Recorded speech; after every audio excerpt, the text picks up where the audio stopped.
When you click buy on a game or a movie or an ebook, what do you think that actually means? I bet you think it means you own it, right? Well, a recent firestorm in the gaming world has just ripped that whole idea wide open. It's exposed this massive gap between what we think we're buying and what these companies are actually selling us. Okay, let's get into it. This right here is the tweet that kicked the whole thing off. The CEO of a major game company was asked about his next big game, Borderlands 4, potentially costing $80. And his response wasn't about development costs or the value you'd get. Nope. Instead, he basically turned it into a loyalty test for fans. And, in doing so, he just perfectly showed how disconnected these corporations can be from their actual customers.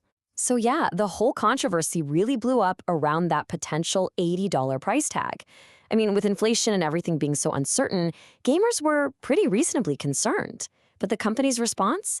It wasn't to reassure anyone. It was basically a challenge, all wrapped up in a bit of misty-eyed nostalgia.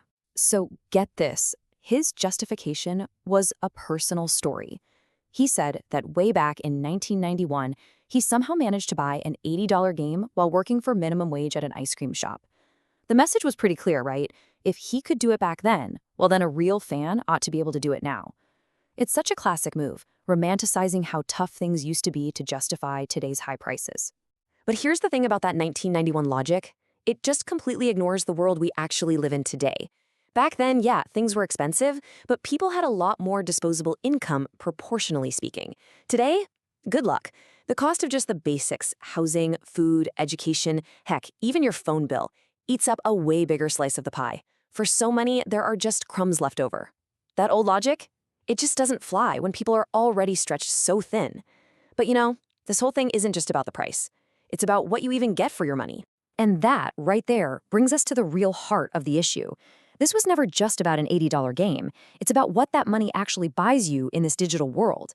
See, when you hand over cash for a physical game cartridge, you own that thing. That object is yours. But a digital purchase?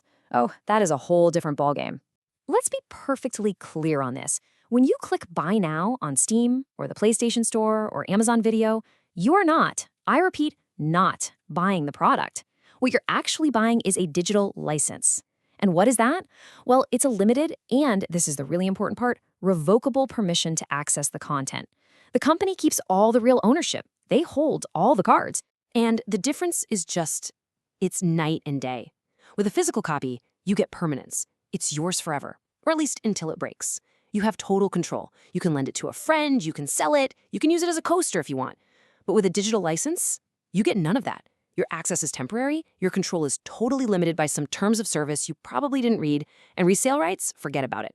It's not ownership, it's more like a long-term rental, if you're lucky. And because it's just a license, that access can be taken away at any time, for pretty much any reason. That movie you bought last year, the game you paid $60, $70 for, it can literally just disappear from your library.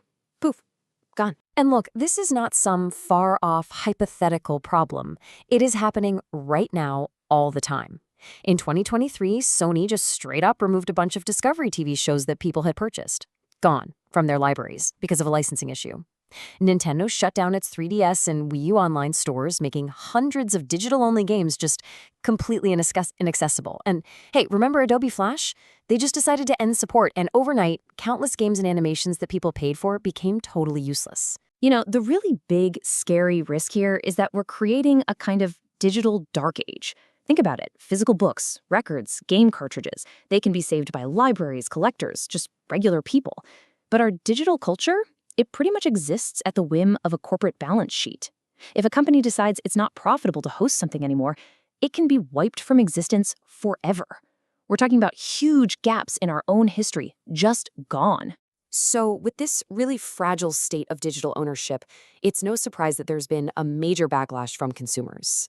When people feel like the entire system is designed to take advantage of them, they start looking for, let's call them, workarounds. And that has led to this whole new philosophy, one that tries to justify something that used to be a total taboo for a lot of people. This one sentence has become a massive rallying cry for people who are just fed up. It really captures the whole ethical shift, doesn't it? The argument basically goes like this.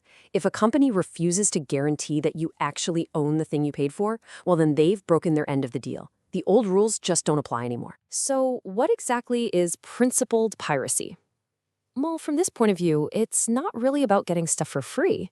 It's seen as a tool. People use it to test a game to see if it's even worth the money before they buy it. They use it to preserve access to media they already paid for but can't get to anymore.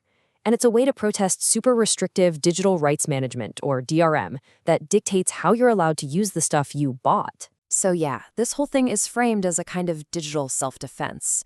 In a world where your library can vanish overnight and your rights are buried in pages of fine print, piracy becomes, for some people, the only way to make sure they're getting the value they paid for and to take back some small sense of control over their own media. Okay, so this all sounds pretty bleak, I know. It feels like corporations hold all the cards and our digital libraries are basically built on sand. But it's not a hopeless situation. There are actually concrete things we can all do to push back and start protecting our own digital legacies. All right, first, and this is probably the most important one, maintain offline backups. If you have the option to download it, do it. Store it on your own local hard drive. That is the only real way to guarantee it can't be taken away from you. Second, support platforms that are DRM-free, like GOG, whenever you can. You got to vote with your wallet for the business models that actually respect you as an owner. And finally, advocate for stronger consumer rights.